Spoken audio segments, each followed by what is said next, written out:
आज जी तुम्हाला जी घटना सांगणार आहे त्या बिहारमध्ये जुमाई नावाचं शहर आहे. शहरामध्ये घडलेली घटना आहे मित्रांनो. पूनम नावाच्या मुलीचं लग्न ठरलेलं असतं. त्या लग्नाच्या एक दिवस अगोदर ती गायब होते आणि जेव्हा त्या आई वडिलांना ती सापडत नाही, आई वडील पोलिसात जाऊन ते तक्रार नोंदवतात. तर पोलिस तिचे शोध घेतात.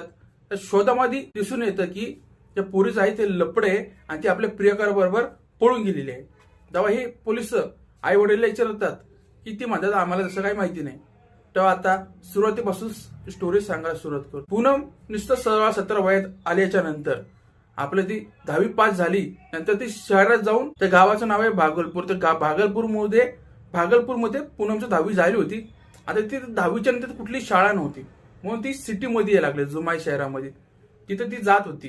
ती 16-17 वर्षाची असताना तेव्हापासून ती जात होती. तिचे शिक्षणाला ग्रॅज्युएशन कंप्लीट झालं.